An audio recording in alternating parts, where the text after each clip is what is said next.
Les sages ont raison quand ils disent aux puissants « Attention, sache modérer ton ambition. L'ambition de la terre est chose si fragile.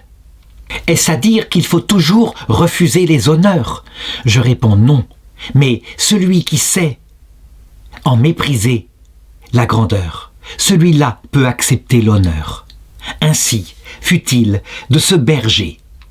Un roi le fit venir à sa cour. Le conte est du bon temps, non de ce siècle-ci où nous sommes.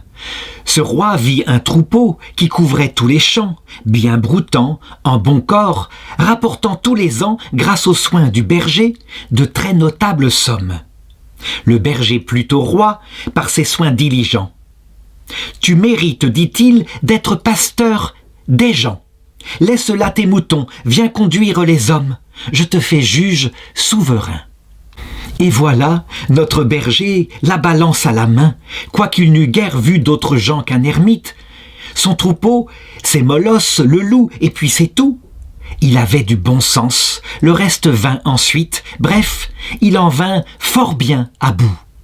Un moine qui était là, qui était son voisin, accourut pour lui dire « Quoi ? Ai-je entendu? N'est-ce point un songe que je le vois? Vous, favori, vous, devenu grand ! Défiez-vous donc des rois. Leur faveur est glissante, on s'y trompe et le pire, c'est qu'il en coûte cher. De pareilles erreurs ne produisent jamais que d'illustres malheurs. Vous ne connaissez pas l'attrait qui vous engage. Je vous en parle en ami. Craignez tout. » Le berger rit, mais notre ermite poursuivit. « Voyez combien déjà la cour vous rend peu sage. Je crois voir cet aveugle à qui, dans un voyage, un serpent, engourdi de froid, vint s'offrir sous sa main. Il le prit pour un fouet. Le sien s'était perdu, tombant de sa ceinture.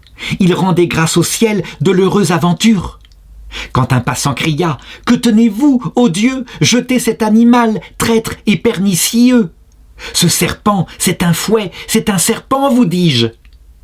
À me tant tourmenter, quel intérêt m'oblige? Prétendez-vous garder ce trésor? Pourquoi non? Mon fouet était usé, j'en retrouve un fort bon. Vous en parlez que par envie. » L'aveugle ne le crut pas, il en perdit bientôt la vie. L'animal dégourdi piqua son homme au bras.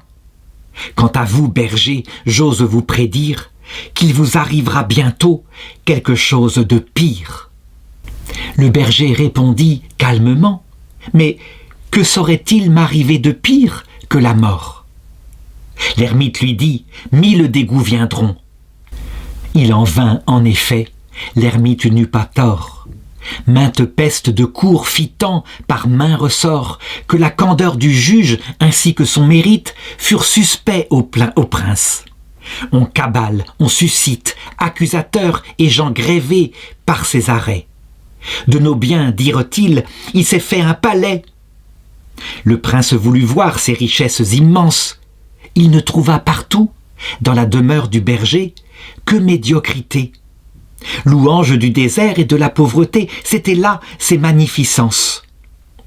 Alors les médisants se mirent à dire « Son fait consiste en des pierres de prix, un grand coffre en est plein, fermé par 10 serrures. » Le berger ouvrit devant le roi ce coffre et rendit, bien surpris, toutes les machineries de ceux qui machinaient.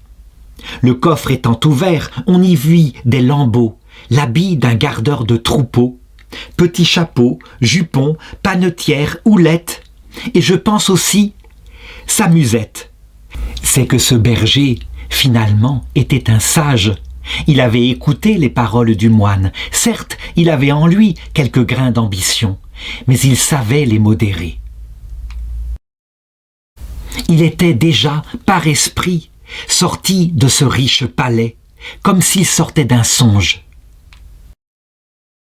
Et il disait au roi, pour expliquer ainsi sa sagesse, « Sire, pardonnez-moi cette exclamation. J'avais prévu ma chute en montant sur le faîte.